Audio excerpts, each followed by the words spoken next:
Om Shanti. Welcome to today's episode of Masters of Change.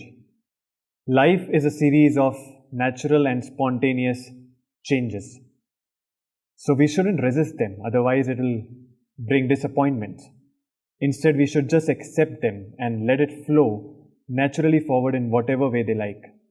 To help us do that and to let us know why change is essential to live an ideal life, today we have with us Sister Sharona. Welcome, Sister. Thank you. How are you doing? Very good.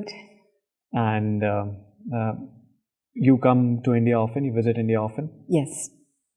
Approximately 2 times a year. Oh, so this is your which visit, if you can recall? I think well over 60, 70 visits. Wow. Something like that. What is that one new thing that you're taking away this time? I think in general what happens to us when we're here is whatever we could have known before, we know on a deeper level, which I think the world calls realization. And I think one realization I've had is that wherever things are not going smoothly in a relationship, truly, if you step back and look at it from the larger picture of it all, there's nothing new in that. In the sense that whatever might be the newness of the hardship or the hurt, in general, there's nothing new about relationships going off track. And the realization was, it's okay. Because as much as they go off track, we are getting better and putting them back on track. And that's what's new. Oh, wow. We can get them on track. And we are winning on this. And that brings a kind of like lightness and easiness to my spiritual efforts. That's on a very deep level. Yeah, I must say. on a deep level. Because, you can always fake lightness and easiness, one thing on the outside, something else on the inside. But to find that this change towards easiness, lightness is happening from the inside and affecting the outside, this is very, very nice change. Correct. And why don't you tell us how it all started for you? And how old were you when spirituality happened, when you came across spirituality, and why did you feel that there was a need for it in your life? I was 31, I believe. Yeah, Okay. something like that. And I had always been, I didn't fit into the mold wherever I was. I didn't have those words for it as much as I just always felt something was lacking. I have good parents, very good siblings, but even in the family, I felt something was missing, something was wrong. And school, education, what the world promised for happiness, it didn't bring me happiness. So I was searching, you could say. And then on a more subtle level, I wanted to understand. I wanted to bring meaning to my life. Because I couldn't find any meaning. I didn't find happiness. I didn't find the love I was looking for, even though I had basically on a materialistic level everything I needed. So you could say there was a lot of discontentment and I did not know why. And I kept myself very busy. In my searching, I had traveled a lot. I was living in France. And I was living in France. I had completed degrees there, and I had a very good job. I had a walk-in closet full of Parisian fashion.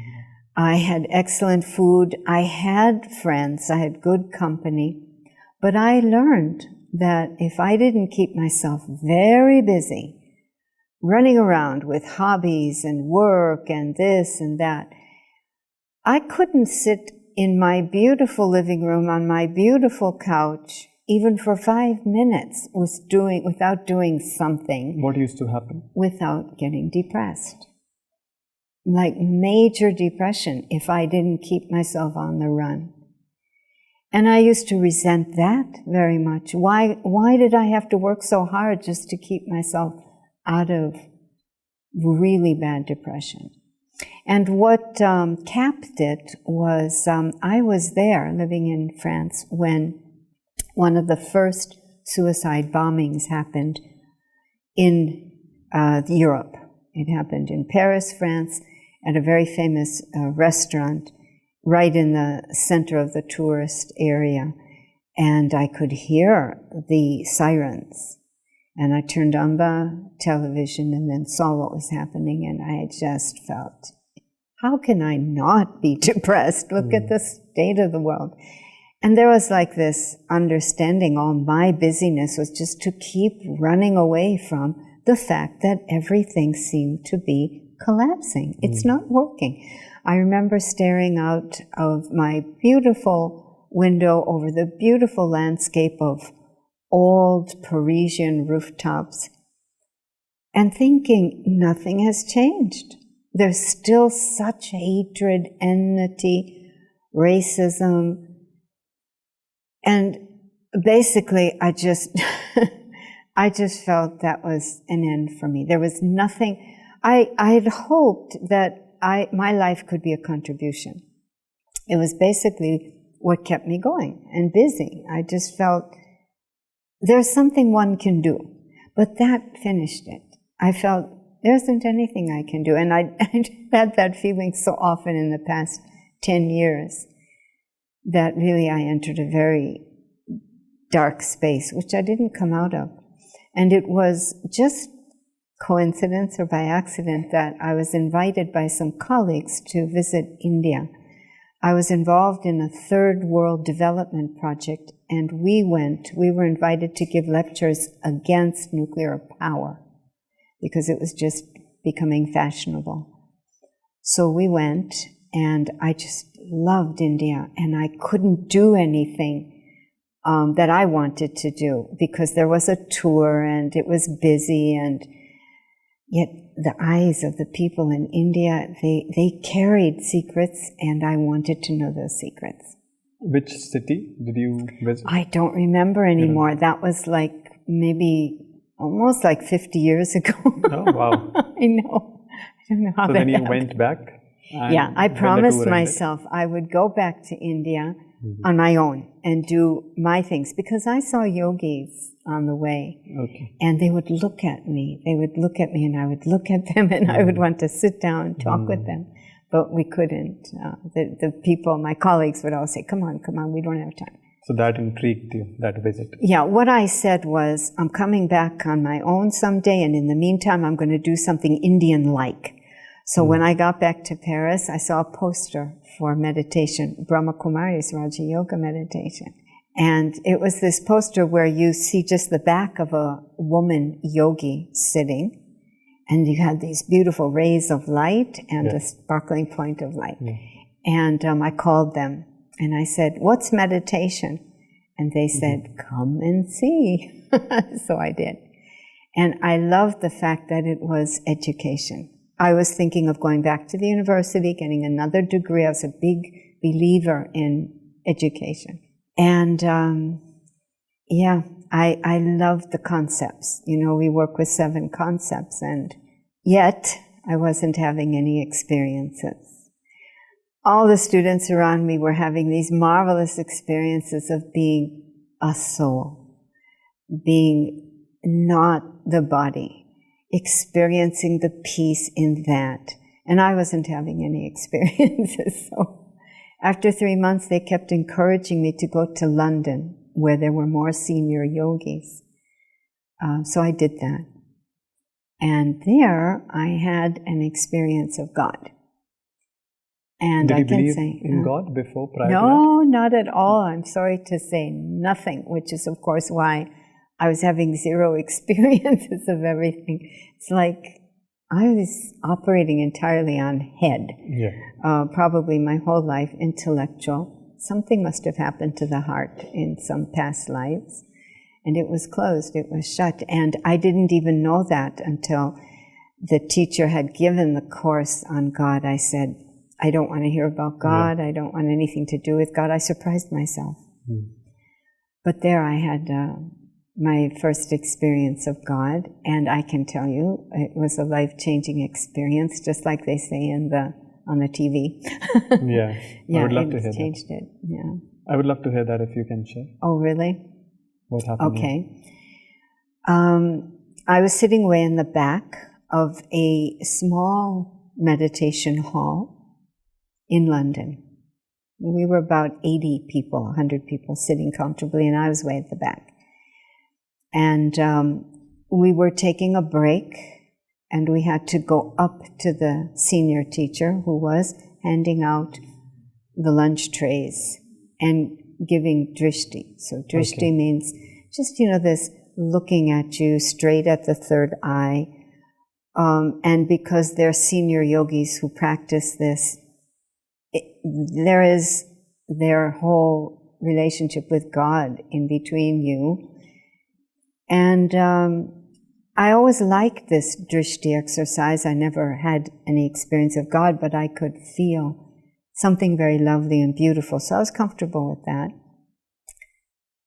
But my experience started before I even got up, because I couldn't get up. I became so aware of something that they teach at the Brahma Kumaris, which is that you're not your body. You are the energy mobilizing the body, the thinking, intelligent being inside the body, but the body is just like, the cell phone. Without its battery, it won't do anything. So I had this experience that my body... While that drishti was... The drishti was going on, but I didn't see her anymore. I was just aware of how my body was made of 1 billion cells and molecules, and I didn't know how to hold them together. I was afraid to get up. I thought I didn't know how to hold my cells and molecules together. So on the one hand, I was excited. I thought, wow, here's my experience. But on the other hand, it was really frightening. And, everyone was getting up, getting their lunch tray, and my teacher who'd come with me kept, motioning me, your turn. I could not get up. I remember even today that feeling, billions of cells kind of like ready to just like let loose. let loose if I moved. He kept motioning me, So I remember, this was like over 40 years ago, right? But I remember it completely, very slowly I got up, trying to keep the molecules together and make sure they wouldn't disperse. And I felt like I was facing a long tunnel. And the senior yogi was way at the other end of the tunnel, and I was way far away. And I finally reached. And just about, as I got closer to her, I started shaking. Then I became aware, really my whole body was shaking, the whole body, and my face was twitching, which is something that had never happened before. And I sat down on the stool in front of her, and suddenly it was like there was this force coming from her forehead. The first 10 years or so, when I tried to share this story, I could never do it without crying. Then I got better at it.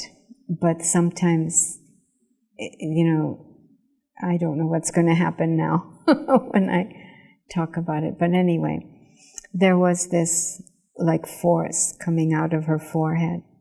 And it was like it grabbed me here at the level of the soul and just took me up. I was really as if surrounded by red light, golden red light. So this must have been a really strong feeling that you felt. Must have been new for you as well. Totally new. It was really like being in an ocean of love. You were hearing about all these experiences, people back there at home in France sharing these experiences, but now you felt it. Yeah, I felt it.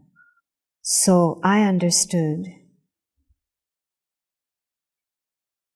in a second, less than a second, that God really does exist, because that wasn't a space welcoming me, that was someone welcoming me. I was being welcomed, I was being cherished, I was being embraced, I was being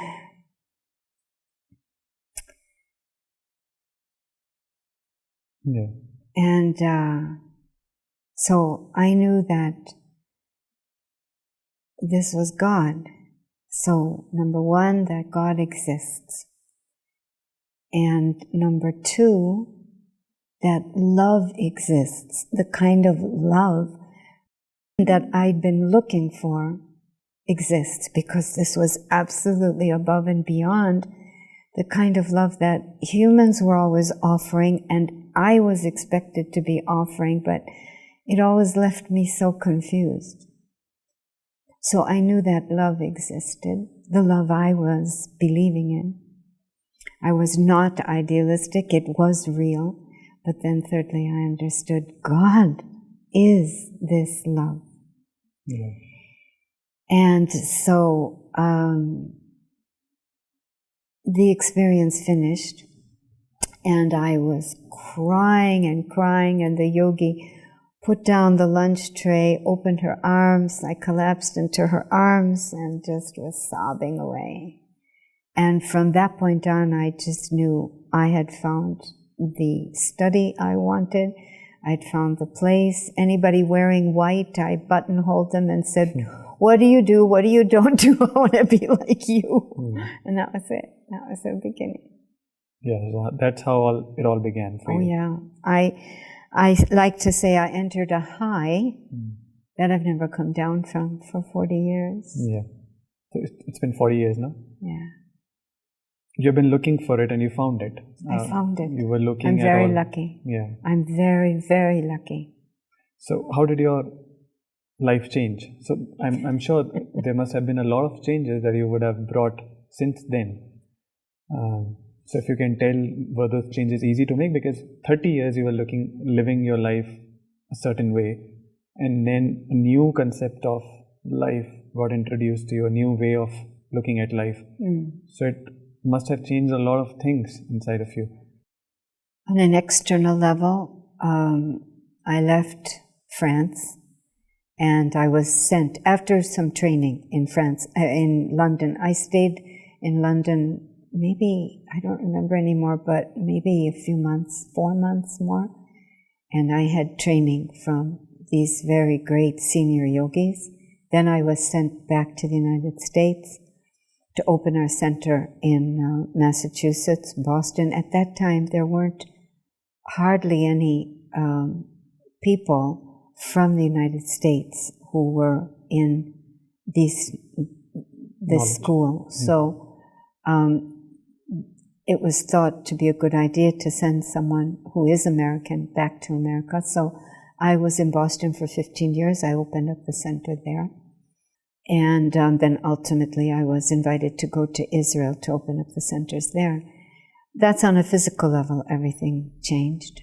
On an internal level, I'd already started understanding the kind of changes I wanted to make in order to become a good person without effort, without struggle, without confusion or questions. Because you can get very skeptical about the power of goodness in a world like today. And I was really beginning to doubt the effectiveness of being honest, polite. It seemed like all the corrupt, evil, dishonest, impolite people were getting ahead in the world. So once I'd begun my studies with the Brahma Kumaris, I'd already begun to take a kind of confidence about the power of goodness. But I didn't necessarily have the power. I had the intellectual understanding, but that heart, which has to receive that power from God, and it's essentially the power of His love, right?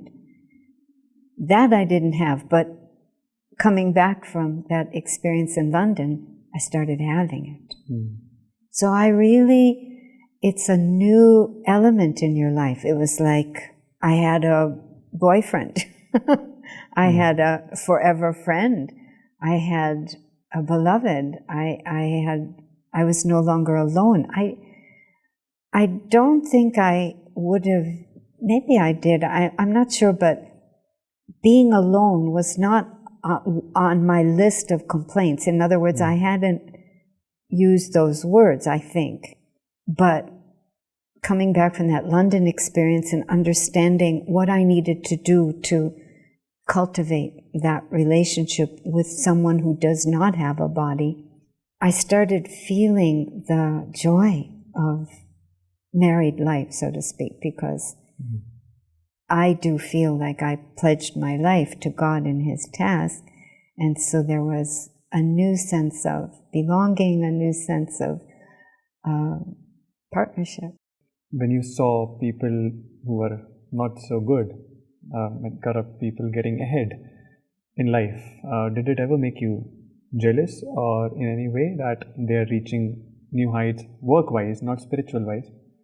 Work-wise, they're reaching ahead of where you would like to be and where you would like to be. So did it ever bother you? If these were good people and they were getting ahead, I would never allow the feeling of jealousy because I didn't believe in jealousy, right? But again, that's all intellectual. Yeah. But more often than not, it was not good people getting ahead. And that didn't create jealousy, that just created confusion and sadness. Did that clear out with time? Oh yeah, everything clears out.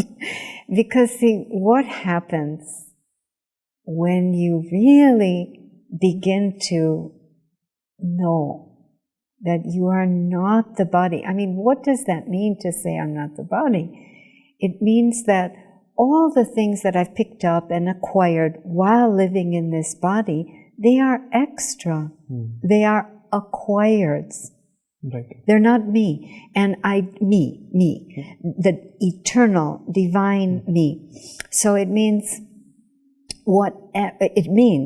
that essentially whatever depression, suffering, hurt, emotional roller coaster experience of us I would have had in my life, 90% of that, if not more, would have been because I was using any of those acquireds to give myself value for my life, to make my life meaningful, to make myself valuable. So I was a teacher. I used my skills as a teacher to give myself value. This is the recipe for disaster, because then if you're fired or somebody else takes your teaching place because that's what you based your sense of self on, then it's as if somebody stole your sense of self. And they didn't steal you, they just stole one of your many roles. So when you really begin to shift from where you take your identity, and your identity, your sense of your value and your sense of your contribution comes not from any of the acquireds, but just from the fact that you are a child of God, and really a child, then all these things that go on through your roles have less and less impact. It means that you get rid of all the insecurities that haunt life as usual, because you don't know who you are. You're taking the role for the soul, the being.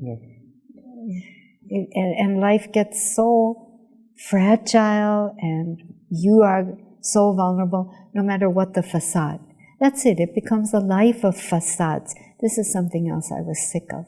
Yeah. My father was an actor.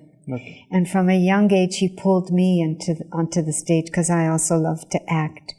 And then I quit acting at around age 20 or so because I started getting so confused. I really felt that I was happiest when I was on the stage playing a part because at least I knew who I was. Whereas off the stage, massive confusion. But this kind of spiritual education and experience begins to turn what had gone upside down, right side up. Correct. Since you said you were into acting as well, theatre acting, I suppose. So, did you continue that? Or did you, after... I'd already left it for a good decade by the time I started my studies. But of course, you continue in just fun ways. Correct. You opened up centers in USA and Israel both. So if you can talk about the experiences of opening up centers and how was it different in both on both the locations? The United States is a very materialistic country. And I had a very middle-class, classical, materialistic upbringing, of which you know nothing about until you get out of that culture. Yeah. I knew I was unhappy. I knew there were things about my culture which I didn't understand, and I felt I was being shaped by it. I couldn't put my finger on it. But at 17, I started traveling. I settled in France, and that's where I started getting words for the dilemma of my life on a deeper level, because at first I did not like France at all. I felt they were very kind of snobbish and proud about their language and their clothes and the look, the image. But then I would be in France for 1 or 2 years, and then I'd go back to the United States to visit, and then I wouldn't like the United States at all. I felt they were so shallow, and there was no beauty, and so careless about their language. And then I'd get used to it after, my 2 months visit. I would love Americans, and I'd hate the French people. Yeah. So this happened once or twice. By the third time, I kept thinking, so what? Are we saying that we are only the product of our culture? And step out of that culture and you can be completely reshaped by the influences of another culture? There, the confusion started. Aren't I somewhere independent of all these influences? And I had no answers. Yeah. This was all these kinds of things were feeding the depression, which essentially, I didn't have the words then, but it was, who am I?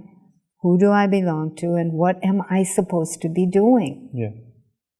Therefore, at that time, in the United States, it was not easy teaching this knowledge because materialism still seemed to work at that time.